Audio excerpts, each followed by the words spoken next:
The first patient diagnosed with Ebola in the United States has died. 42-year-old Thomas Eric Duncan turned critical over the weekend. He contracted the disease in Liberia but didn't present symptoms until he arrived in the United States. Duncan's partner, Louise Troe, released a statement Thursday, quote, "His suffering is over. My family is in deep sadness and grief.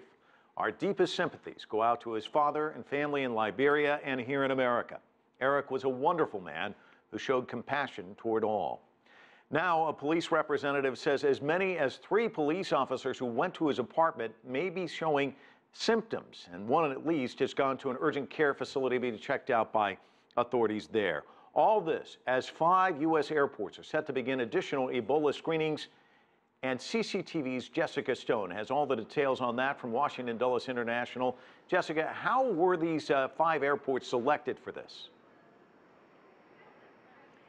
Mike, this is one of those 5 airports, Washington Dulles International. The reason that it and the other 4 airports were chosen is that they receive about 94% of those traveling from West Africa to the United States. They also include John F. Kennedy International in New York City, Newark Liberty in New Jersey, Hartsfield-Jackson in Atlanta, Georgia, and Chicago's O'Hare Airport. All of these will begin doing additional levels of screening. Now, JFK will begin on Saturday, the rest of them next week. What will it look like? Well, basically, people from Sierra Leone, Guinea, or Liberia who arrive at one of these airports will be taken aside by customs officials. They will be asked additional health care screening questions, such as have you had any contact with anyone in Ebola? How are you feeling? Their temperatures will be taken, and if they present with any flu-like symptoms, such as fever, or they have had any contact with Ebola patients in their home countries, they will be then referred to a Centers for Disease Control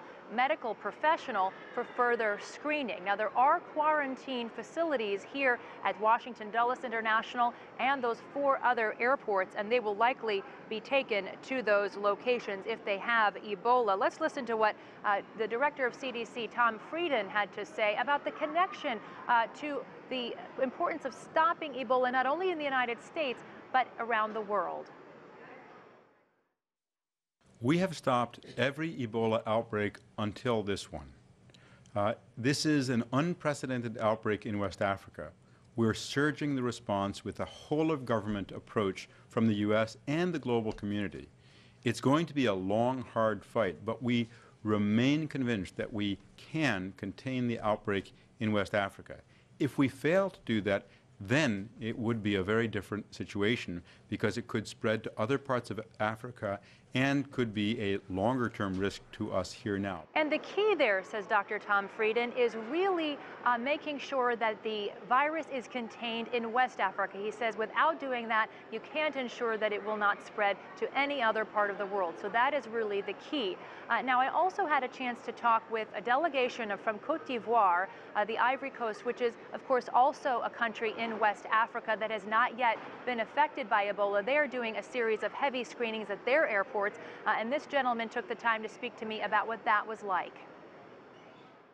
I mean, things went completely fine. It was all clear. Of course, there's Ebola. You have the threat in Africa, in West Africa, generally speaking. But as far as Ivory Coast is concerned, which is my country, the government is taking all the different actions to make sure that nothing appears in the country. But the flight was fine. Everything went smooth, and all is fine for now.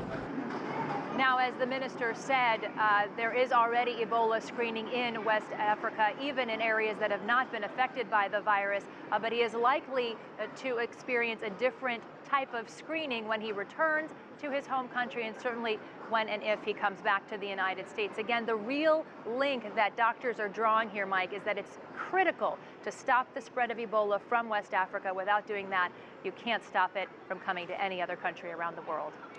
Jessica Stone live for us at Dulles International Airport.